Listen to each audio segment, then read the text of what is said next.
So Tna Impact took place once again in Orlando, Florida. The show starts with the Black Brigade coming to the ring after beating up Kazarian. Porter says that he wants to drop the knowledge on the crowd. He says that his intelligence allowed him to bring King and Lashley in so that the executive juice could be his. Porter says that no one waits for it to be given. It has to be grabbed. He says that his return to the business meant that things would be the way he wants because it's about the cash. Porter says that in order to get over in the business, one has to be in juice mode, inside and outside of the ring. Porter hands the mic to King, who says that he thought that Porter had lost it when he laid out the plan, but realized that Porter is a brainiac. King takes credit for coming up with the exhibition match against Porter and the match against Lashley in order to lure the fans into Dum Dum Land. Porter snatches the mic away from an exuberant King and says that part of his plot involved bringing in Lashley for Lockdown. He hands the mic to Robert, and Robert says that as a wrestler, he has dealt with operating under the influence of others' negativity. So he was in upon having Porter's plan laid out for him.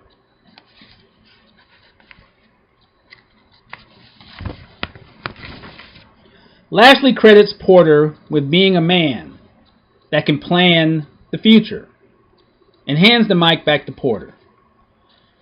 Porter says that he makes events occur when he says so. But then the American Wolves come to the ring.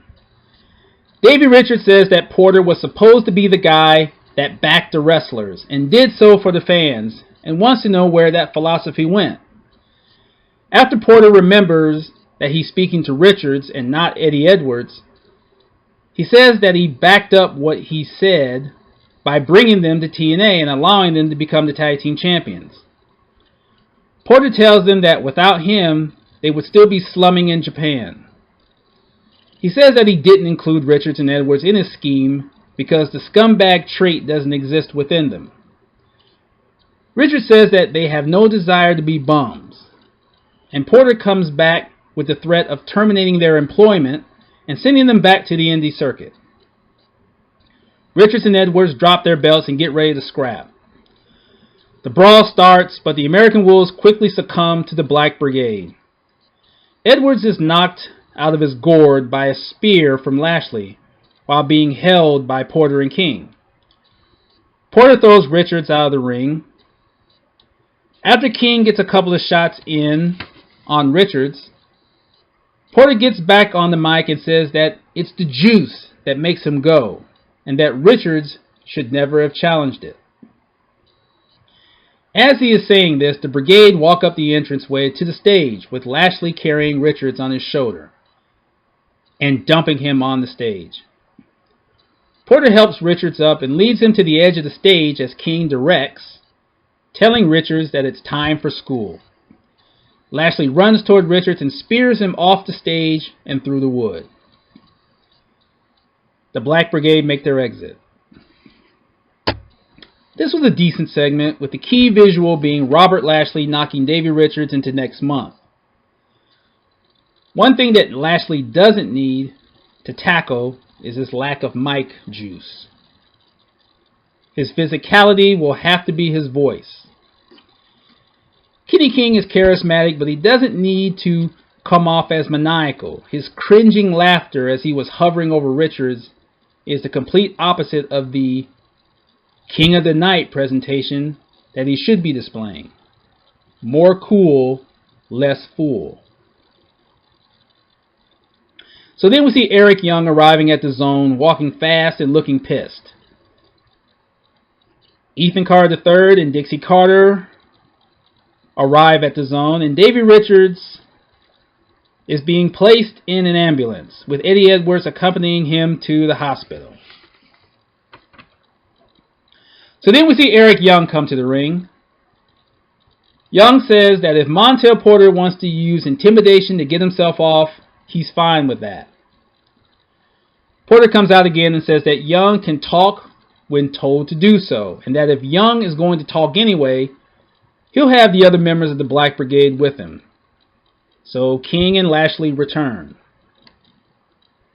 Young insults King but does some psych work on Lashley by mentioning that his son will have to deal with a dad that exchanged his integrity for the dollars. The Brigade make their way to the ring, and as they do so, Porter says that Lashley's son will be just fine because Dad will show him that the juice is what makes you get it in life. Young says that the fans are his juice. Then he goes at Lashley. A triple team quickly forms as Young is blasted by the Brigade. Austin Aries comes running down to the ring and helps Young turn back the Brigade. Aries tells Porter that he always knew that he was a phony and challenges him to a match. Porter accepts and informs Young that he'll be facing an unknown opponent. Having Aries firmly involved in this storyline now solidifies the growing wave of disgruntled wrestlers that will go up against the Black Brigade. This was decent, but the need for a match is now. So then we see Bram and Magnus backstage. Bram tells Magnus that through Montel Porter, he arranged for Magnus to face Jeff Willow in a Falls Count Anywhere match. Magnus tells him that he's tired of the garbage, and Bram wants him to show how much he's tired of it. Magnus knees Bram in the midsection and knocks him to the floor. Bram laughs and tells him that the man that just punched him is the guy he needs to see. This Magnus-Bram angle needs to be decided soon because the visual of Bram yelling at Magnus and Magnus not making a decision as to what to do about Bram is becoming repetitive. Other wrestlers besides Jeff Willow need to be involved as well. So then we see Angelina Love backstage. Angelina issues an open challenge, but Gail Kim interrupts and accepts that challenge.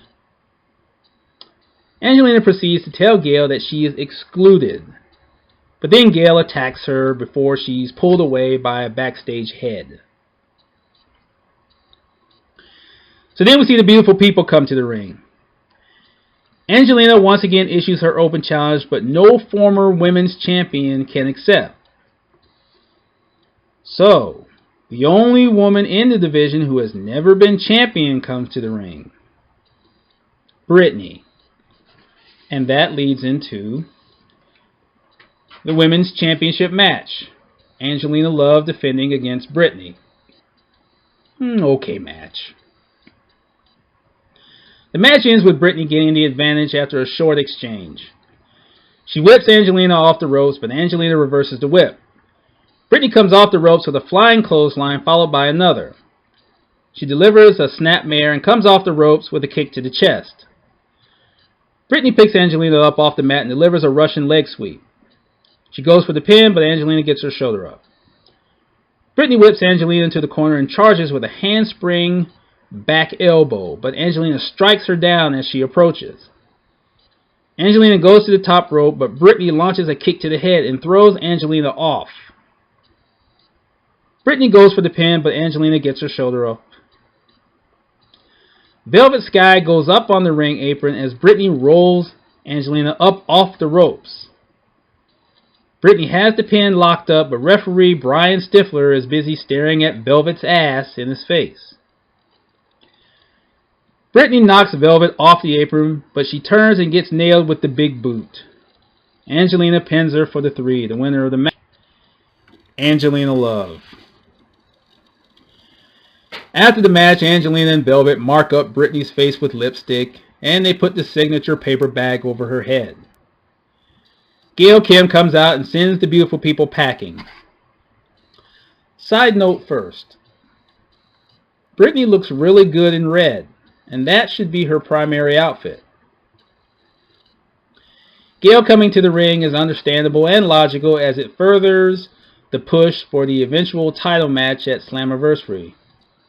But why didn't Madison Rayne come out? Not necessarily with Gail, but where was she in relation to the beautiful people as well as Brittany? That situation could have been continued, but it wasn't. So then we see Dixie Carter and Ethan Carter III being blocked by a Porter Goonie from gaining ring access. They blow by him, and Dixie says that she has to talk with Porter. "Wonderful," he said with unhesitant sarcasm. Let's get to yet another on-location series of segments this week. And it was another fail. James Storm and Mr. Anderson engaged in a drinking contest in a bar. Yes, a heel and a face had a casual conversation with each other and agreed to do this. A heel and a face are not supposed to have a casual conversation. A brawl between Storm and Anderson in the bar would have been enough. And it would have been believable.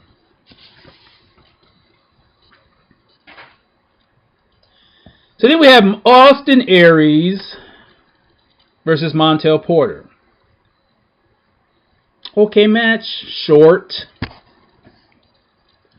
The match ends with Porter charging toward Aries in the corner, but Aries sidesteps him and Porter misses with the boot. Aries delivers kicks to Porter's legs, comes off the ropes, ducks an attempted blow from Porter, and comes off the opposite ropes with a flying clothesline. Aries goes for the brainbuster, but Porter pushes him off. Porter hits Aries with a forearm barrage and an uppercut. He goes for a clothesline, but Aries ducks, pushes him into the ropes, and delivers a discus forearm. Aries hits Porter with consecutive running drop kicks and goes to the top rope. However, Kenny King and Robert Lashley show up, and King pushes Aries off the top rope. The referee calls for the bell. The winner of the match by disqualification, Austin Aries. King and Lashley pounded Aries, and then King gives Aries the royal flush. As Porter stands over Aries and berates him, Eric Young comes running to the ring, but he ends up getting power slammed by Lashley. Twice. As the Black Brigade show their dominance. As Young lies on the mat, Porter tells Young that he will face Lashley later in the show. So now Young has already been beaten down twice, and he faces Lashley with the potential to have it happen a third time. Young is the champion now, so the underdog role should no longer apply to him. He has to look strong sometimes. So then we see Dixie Carter and Ethan Carter III come to the ring. Dixie says that Porter has ignored her communication attempts. Porter tells her that she has been banned from the zone. She says that her role as president still means that she can criticize his actions. As King and Lashley move into attack position, Dixie says that what the Black Brigade has done makes her look tame, adding that she has never gone to town on anyone other than Bully Ray. She starts flirting with Porter, but then Bully Ray comes running to the ring, chases Dixie and Ethan around the ring with a long pipe in his hand, and fails to catch them for some reason. Porter reminds Bully Ray that he has been banished from the zone. But Bully Ray tells Porter that he's the reason that Porter's in charge to begin with. He scolds Porter for picking on Young when he is the guy that represents turning a long stretch of hard work into getting over. Porter wants to know how Bully Ray can say this when he threatened to harm Mr. Anderson's kids.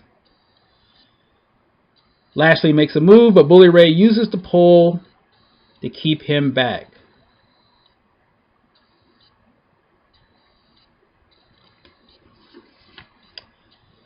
However, King blindsides Bully Ray, and the Black Brigade go to work.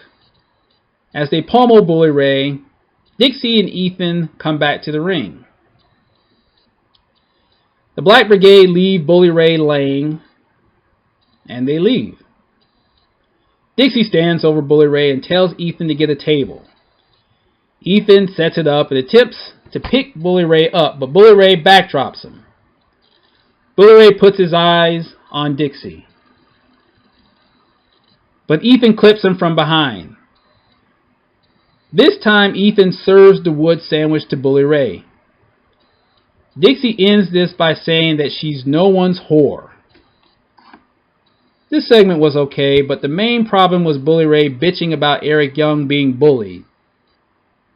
Isn't that what wrestling is based on? The heel-face engagement stems from the heel chastising the face with threatening words and subsequent violence.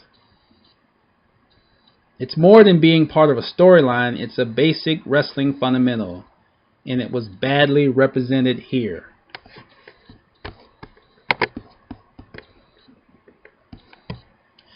So then we see Dixie and Ethan still hopped up over Bully Ray going down. As they walk, Bully Ray is seen in the background, attempting to close the gap. Dixie and Ethan quickly file into their limo and pull away before Bully Ray can get to them. So Ethan is going to run away from a man who is limping and favoring his ribs, having Ethan do more damage to Bully Ray would have sold the story better. So then we have a Falls Count Anywhere match. Magnus versus Jeff Willow. Decent match. The match ends with Willow executing the Whisper in the Wind on Magnus. He goes for the pin, but Magnus kicks out. Willow comes off the ropes and clotheslines Magnus over the top rope.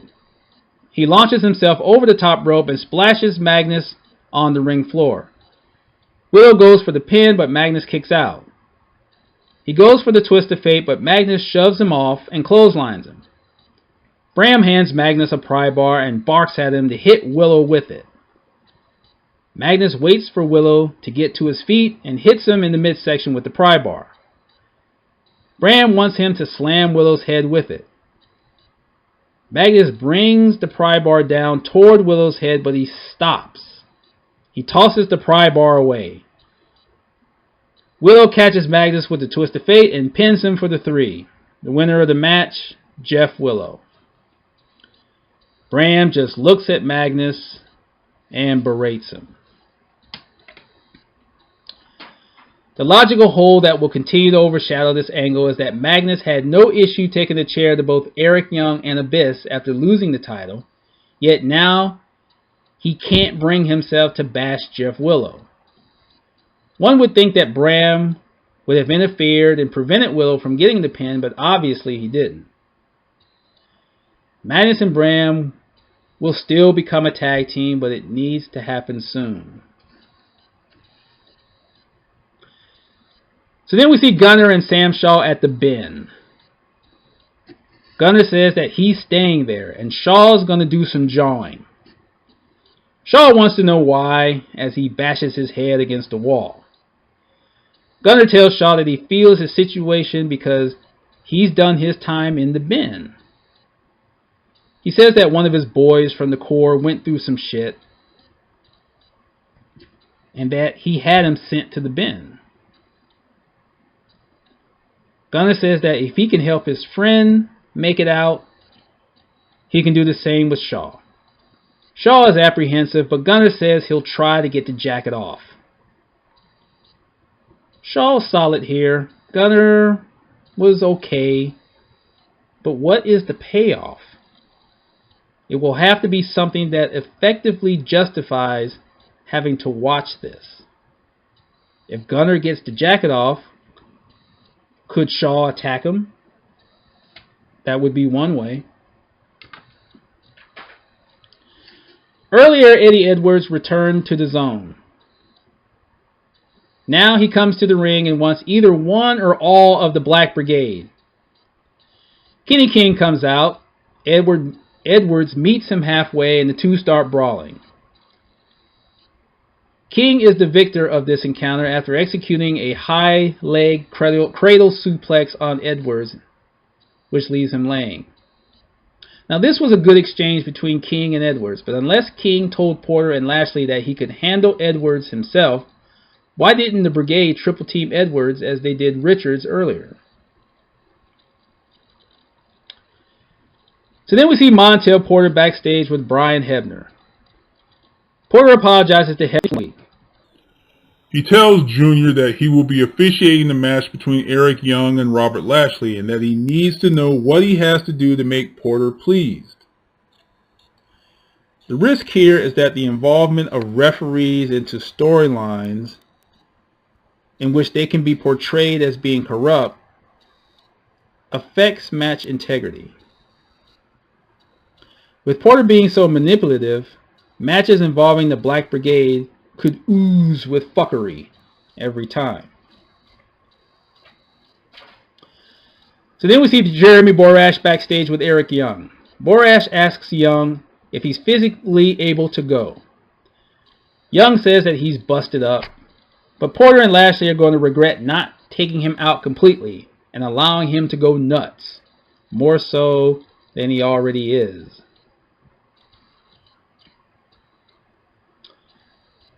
So then we have the main event. Eric Young versus Robert Lashley. Decent match. The match is with Young delivering a pile driver to Lashley. He attempts to go to the top rope, but Kenny King appears. Young knocks King down to the ring floor and then gets to the top rope. But King and now Montel Porter are trying to prevent his launch. Porter and King do a wishbone on Young and he splits his nuts on the padded top turnbuckle bar, causing him to fall to the mat. Referee Brian Hebner is intimidated enough by Porter to not call for the disqualification. Lashley spears Young and follows that with a running power slam to get the 3. The winner of the match, Robert Lashley. Porter and King pound and taunt Young until Austin Aries comes to the ring with a kendo stick.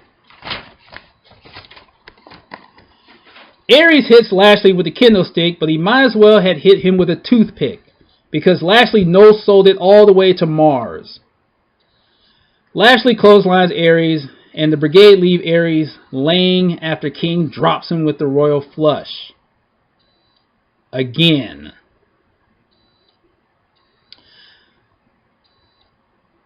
The Black Brigade triumphs again. Show ends.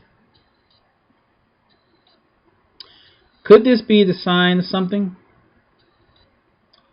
Even though Porter and Young are going to get it on at Slammiversary, Lashley's pinfall win over Young, even with the assist, may prove to be significant in the short future. The one thing that this win reflects is the exercising of total dominance by the Black Brigade. Their combined power is being tested. And the American Wolves, Bully Ray, Eric Young, and Austin Aries were the receivers. The Brigade will be facing challenges from both sides, the aforementioned receivers and others, and whatever Dixie Carter comes up with. But they are dishing out the challenges. Defeat or be defeated.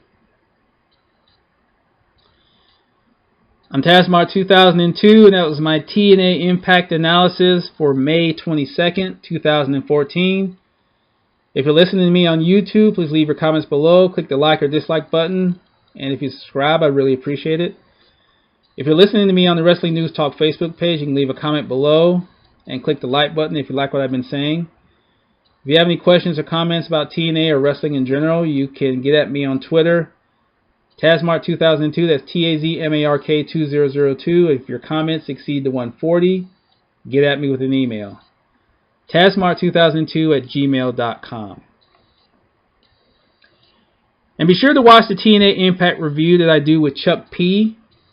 live every Sunday morning at 11 o'clock Eastern Time on Chuck P's YouTube channel. If we're not on Sunday, be sure to tune in on Monday, same time. Decent show. Decent show. You decide to go to your favorite restaurant to eat. Why go to this specific restaurant?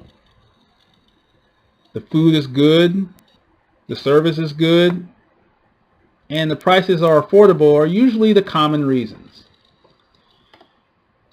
You think that the owner is a decent businessman, but then you hear that the restaurant may close permanently. The owner says that he's not bringing in enough customers to keep the place operational. You don't care because you like the food. And the amount of revenue that the restaurant generates doesn't matter. But it does. There's been so much debate about TNA's ratings. How many people watched it last week? How many people watched this week? Increase, decrease, blah, blah, etc. Do ratings matter? Yes. Cold hard fact, yes. If they didn't, TNA's deal with Spike TV would have been renewed much sooner. The New York City tapings coming up are the equivalent of TNA pushing all the poker chips to the middle of the table. Let's hope that TNA places the right bets and keeps the restaurant open. I'm Tazmart 2002. Gone.